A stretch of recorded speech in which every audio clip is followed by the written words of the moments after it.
Welcome back, my noble squire, for it is I, King Thor, and I present to you a tale of a comic creator who wakes up inside his own story, not as a hero, but as a weak side character no one notices. A world he once wrote on paper, now alive and out of his control. But what they don't know is that he still remembers every rule and every ending. Let us begin. Pour. On a battlefield shrouded in darkness, explosions roll out while Ye Xiao clashes against his best friend, Xiao Ming. The two unleash terrifying powers without mercy, making it obvious this fight has been building for a long time. Xiao Ming wields a cursed crimson sword that covers his body in blazing red energy, while broken memories flash through his mind. With one devastating slash, Xiao Ming splits the earth apart and releases a wave of darkness powerful enough to consume everything nearby. Ye Xiao barely survives after his massive, woolly familiar shields him from the attack. Even while struggling, Ye Xiao desperately begs his friend to abandon the cursed sword before it completely corrupts him. But Xiao Ming coldly replies that Ye Xiao should be the one to let go instead. Ye Xiao reminds him that they started this journey together and should return home together too. For a moment, it seems those words might finally reach him. But Xiao Ming only declares that only one of them will make it home alive. As rain pours over the ruined battlefield, Xiao Ming's strength begins fading rapidly. Blood runs from his mouth while Ye Xiao struggles to stay standing. Then, in a heartbreaking moment, Xiao Ming steps forward and hugs him tightly before whispering, "Xiao, we can finally go home now." Moments later, Xiao Ming collapses lifelessly into Ye Xiao's arms. Shocked and devastated, Ye Xiao breaks down crying beside the body of the friend he once considered family, while the endless rain washes over the silent battlefield. Suddenly, the story shifts completely to a modern room where the creator of the manhwa is sitting at his computer during a video call. Calmly, he asks what could possibly be wrong with such a perfect, tragic ending. A woman named Yang immediately criticizes him for killing off a major character simply to continue the series. She explains that the manhwa has lasted over 10 years and readers have become deeply attached to the cast.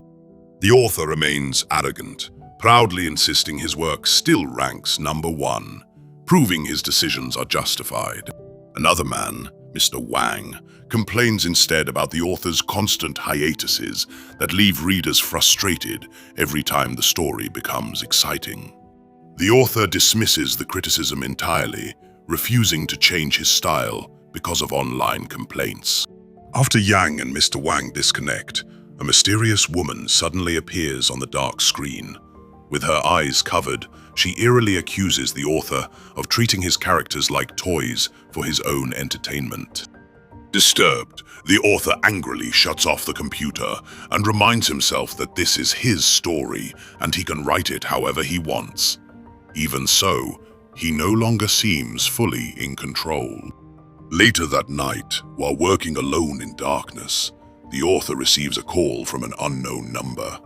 A strange voice calmly tells him that the time has finally come and asks whether he is ready this time. Fear immediately spreads across the author's face as the caller cryptically adds that, hopefully, fate can finally be changed. Before he can answer, the call ends and the phone bursts with blinding light before crashing to the floor.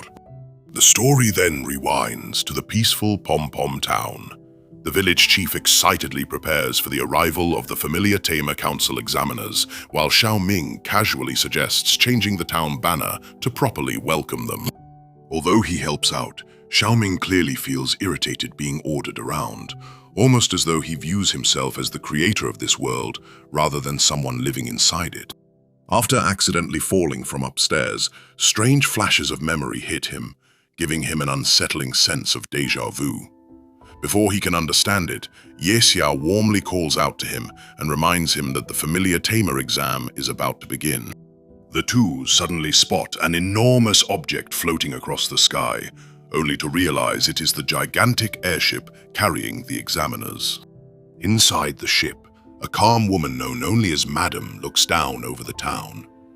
After being informed they have arrived, she quietly says, "Then let the trial begin," before mysteriously vanishing. At the exam grounds, participants learn the first round requires them to hatch a familiar egg before a single incense stick burns out. The strongest participant will skip directly to the final trial, instantly filling the area with tension. Ye Xiao carefully searches for the egg with the strongest spiritual energy, while Xiaoming experiences another wave of déjà vu, feeling as though every moment has already been written somewhere before. Ye Xiao then hugs Xiaoming and admits he has always considered him family after losing his parents, hoping they can pass the exam together. His sincerity leaves Xiaoming speechless. As candidates begin hatching their eggs, one participant embarrassingly fails while trying an ancient technique from an old book. Meanwhile, Xiaoming quietly chooses a white and red egg and places his hopes on fate. Suddenly, golden lightning erupts from the egg, shocking everyone as a powerful 2-star winged tiger emerges. The instructors immediately announce Xiaoming's incredible success, causing the crowd to erupt in cheers. Even the village chief, who is also Xiaoming's father, proudly celebrates him. Meanwhile, Ye Xiao struggles desperately with his own egg as time runs out. Knowing failure means waiting another 5 years for another opportunity, he refuses to give up. Just before the deadline, the egg finally hatches into a 0-star familiar named Pom Pom. Disappointment instantly overwhelms Ye Xiao, but Xiaoming encourages him by saying star levels do not decide someone's future. There are no useless familiars, only tamers who stop believing in them. Inspired by those words, Ye Xiao regains his determination and vows to work harder than everyone else despite having a weak familiar. Meanwhile, Xiaoming secretly strengthens his own familiar using a mysterious golden liquid hidden inside another egg. Overflowing with confidence, he arrogantly declares he can defeat every participant by himself. Furious, the crowd attacks him all at once, but Xiaoming calmly activates a strange mark on his hand and releases a massive cloud of smoke. When it clears, every challenger has already been defeated. Bathed in golden light, Xiaoming is officially declared the seeded winner, granting him direct passage aboard the airship heading toward East Pole Island for the final assessment. Before leaving, he tells Ye Xiao that he expects to see him there too. As the airship departs, Ye Xiao silently promises himself that no matter how weak others believe he is, he will still reach East Pole Island someday. After all, even the smallest flame can still light up the darkest night if it refuses to go out. Aboard the airship bound for East Pole Island, Xiaoming wanders the hallways beside his 2-star winged tiger. Powerful tamers move proudly through the corridors, while servants rush between rooms, carrying supplies and rare materials. As Xiaoming observes the bustling activity around him, he couldn't help feeling strange. Every hallway, every room, every detail had once existed only inside the story he wrote. Now, he was living inside his own imagination. As he passes one section of the ship, angry voices suddenly stop him. A frightened young boy lay on the floor after being shoved down by a group of bullies. Trembling, the boy handed over a valuable voucher while their leader, Huang, smirks proudly. Huang announces that the boy now belonged to his group and should start calling him Big Brother if he wanted protection aboard the ship. Xiaoming recalls how, in his original story, the bullied boy Wang had eventually become Huang's loyal follower simply to survive. But witnessing it happen in reality felt far crueler than writing it on paper ever had. Without hesitation, Xiaoming walks straight toward them. He tells Huang not to provoke him unless he was prepared to face the consequences, and if Huang crosses the line, nobody on the airship would be able to save him. Then Xiaoming simply turns and walks away with his winged tiger. Huang and his gang stand frozen in humiliation. Later, Xiaoming arrives at the familiar test room, where strange creatures, glowing devices, and rare training materials fill the massive chamber. He recalls designing every detail himself while writing the story. His winged tiger, however, is only interested in food. Sighing, Xiaoming promises to buy it something delicious later if it behaves. As they continued walking, Xiaoming explains the purpose of familiar fragrance, a scent capable of attracting magical creatures. But midway through his explanation, he realizes the tiger has disappeared. Turning around, he spotted the creature staring curiously at a strange candlestick jellyfish nearby. Xiaoming quickly calls it back to avoid further trouble. A while later, Xiaoming relaxes nearby reading a strange book while the tiger happily eats. Then something bizarre happens. His lips suddenly turned bright red. The winged tiger stares curiously before innocently leaning forward and kissing him on the lips. Xiaoming shouts at the tiger to stay away from him and swears never to let it touch him again. The frightened creature immediately backs away, but as it stared nervously, its eyes slowly widened in shock. Long strands of beautiful purple hair suddenly grow from Xiaoming's bald head. At first, Xiaoming feels an itchy sensation spreading across his scalp. Before he can investigate, a young woman approaches politely to ask for directions to the measuring room. The moment she sees his flowing purple hair, she freezes completely. Her face turns bright red before she screams and runs away in panic. Confused, Xiaoming watches her disappear while the winged tiger gently grabs one of the purple strands and placed it against its own head proudly. Only then did Xiaoming realize what had happened. Somehow, the tiger had awakened a strange hair growth ability inside him. Surprisingly, he didn't hate it. For the first time in a long while, Xiaoming actually looked satisfied with himself, which goes to show that even in dangerous worlds, small victories could still brighten someone's mood. Not long afterward, Xiaoming remembers why he boarded the airship in the first place and heads toward the open deck, together with his familiar.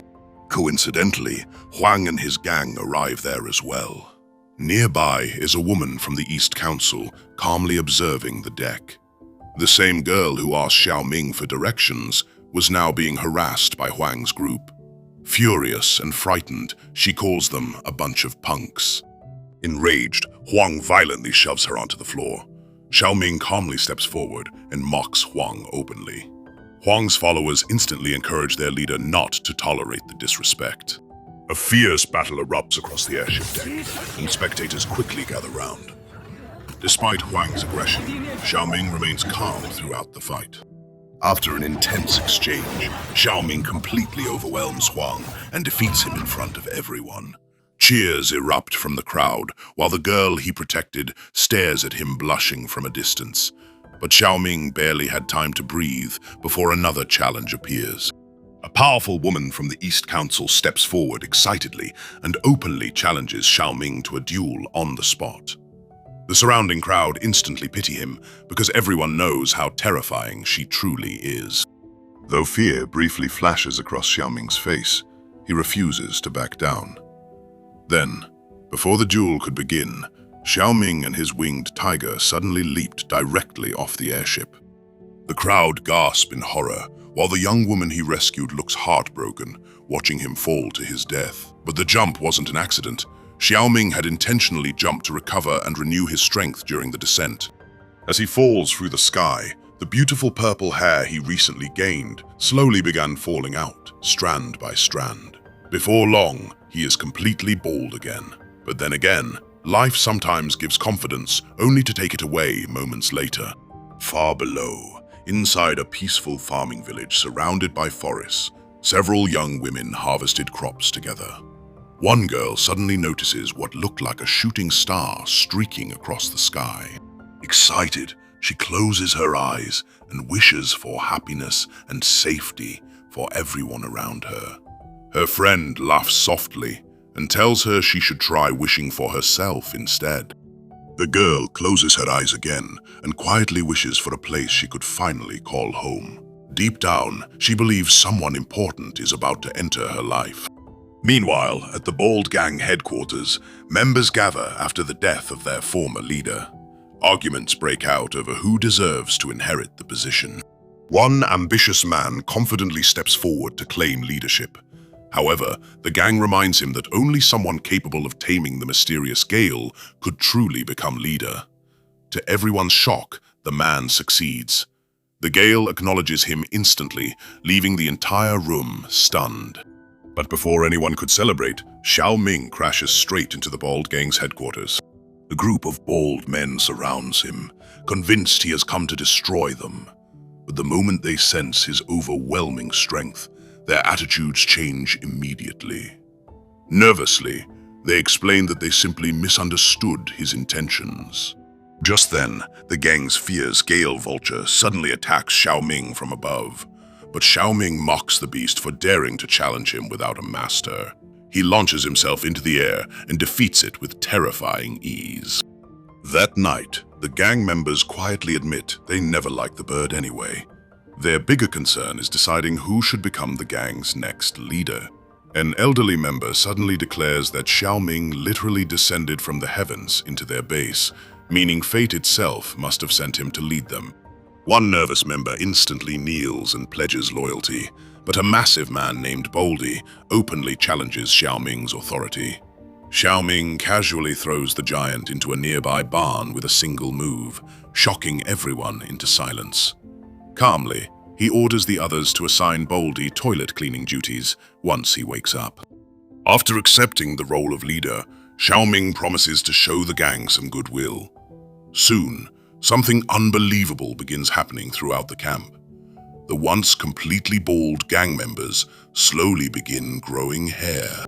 Standing proudly with his flowing purple hair, Xiao Ming explains the process will take time, but he already has another priority.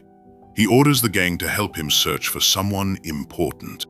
Meanwhile, in Shuiho village, two women notice how strangely quiet the bald gang has become lately. While discussing it, Xiao Ming and several handsome, long-haired associates suddenly arrive asking about alchemy herbs.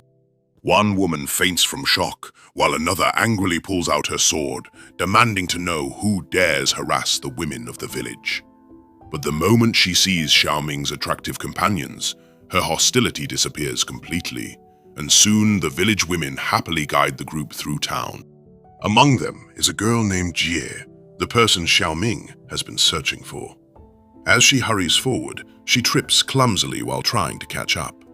Watching from afar, Xiao Ming studies her carefully, but immediately complains internally that she doesn't match his usual favorite character type. He reminds Goofy Tiger that because he now leads a former bandit gang, he can't exactly pretend to be some heroic saint to impress her. Instead, he keeps his distance while ordering his men to gather fruit nearby.